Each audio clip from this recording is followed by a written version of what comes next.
In 1993, the FAA started warning pilots to stay away from a certain section of airspace over Alaska. The U.S. government was experimenting with a new breed of high-altitude electronic technology that was significantly altering the Alaskan airspace. The experiments continue to this day, and critics are warning that this project could have global effects that will destroy our planet.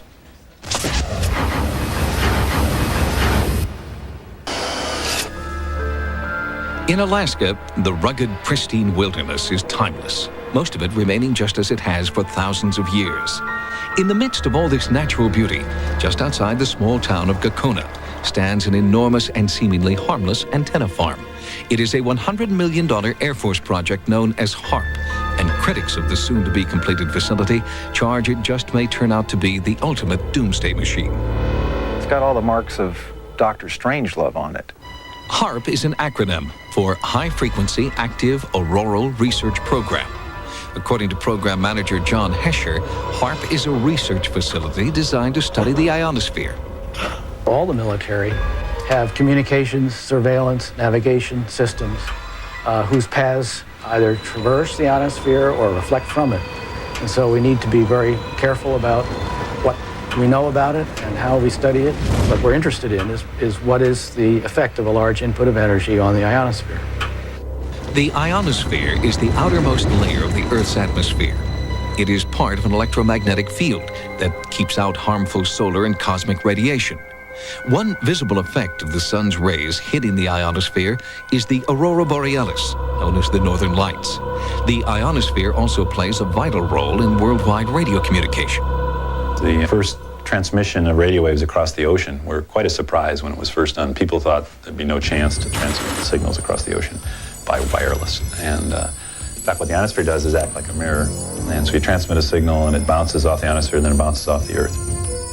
When HAARP is fully operational, it will transmit extremely powerful blasts of high-frequency radio waves directly up into the atmosphere, superheating the electrons that make up the ionosphere. This will cause them to disperse, effectively punching a hole in the ionosphere. But after you turn the instrument off, this thing kind of moves around and it gets replenished. And within a few minutes, it's back to where you can't even detect that there's a hole anymore. The Air Force says that manipulating the ionosphere and studying the effect will allow them to improve the efficiency of communications, navigation, and surveillance systems. But researchers outside the military see HAARP as a high-tech weapon with global implications. The way I see HAARP as it is right now, it is a premier, top-notch, high-energy radio physics experiment, and it has definite military applications. Journalist Mark Farmer lives in Alaska and has written about the potential impact of HAARP for both Jane's Defense Weekly and Popular Science magazine. He believes that HAARP will be used to take giant X-rays of Earth. Earth-penetrating tomography is a technique using extremely low-frequency radio waves. Today in geophysical probing, scientists will use explosives or a machine that thumps the ground to produce these waves, but HAARP will stimulate the auroral electrojet to make an antenna thousands of miles long that will emit these ELF waves. Farmer's research indicates that the extremely low-frequency waves would be capable of penetrating several kilometers into the Earth, ferreting out nuclear storage facilities and other underground military installations. This is producing surveillance systems able to detect stealthy cruise missiles and aircraft. These are systems that will enable us to communicate at higher data rates and at greater distances with our ballistic missile submarines. While the Air Force insists HAARP is not an offensive weapon and is necessary for continuing national security, Alaskan native Nick Begich proposes a different scenario in this new book. The things that we found in other Air Force documents, one in particular was a document put together in '82. The document was called Low Intensity Conflict in Modern Technology, with a foreword by none other than Newton Gingrich.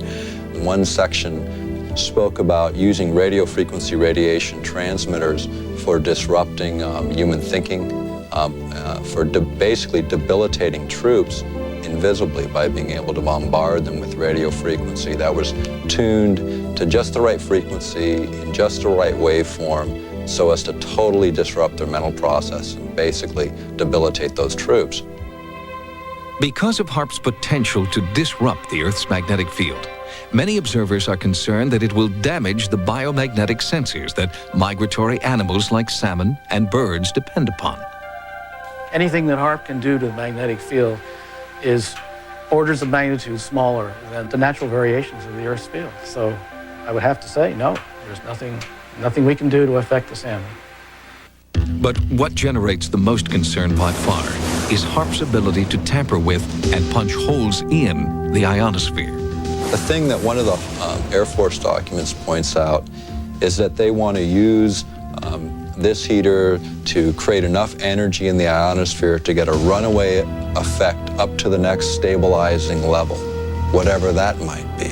It's precisely whatever that might be that worries Dr. Patrick Flanagan, a physicist who believes the ionosphere is extremely fragile. The ionosphere is a chaotic system that is on the edge of instability. So the trigger point for HAARP would be that energy and that frequency which throws the ionosphere into chaos. In other words, it would be that point which throws it over the edge.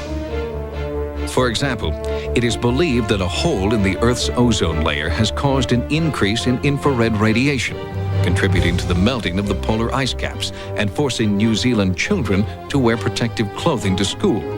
Flanagan and others believe the potential danger from a hole in the ionosphere is much greater. It could create a change in the ionospheric shield that protects us from cosmic radiation. We're worried about the ozone layer. The ozone layer is nothing compared to what HAARP could do. You know, we're worried about ultraviolet light. That's just a very harmless ray compared to some of those energy streams or particles that are coming from outer space that are being deflected by this natural shield around the Earth. And this is what HAARP wants to play with. Critics worry that HAARP has been placed in the hands of too few, and that international debate is necessary to fully explore all the potential dangers that this project may soon unleash, a proposal in which the Air Force has shown little interest to date. Once we open this box, and it is a veritable Pandora's box, we're not going to be able to close it. And of course, once you acquire a technology, you want bigger and better aspects of it. And then we come into the questions of whether or not, if we go big, if we go better, if we're going to cause damage to our planet. Proponents of HAARP insist the danger has been grossly exaggerated. The project continues to move forward as scheduled and will be fully operational by 1997. Next, they started an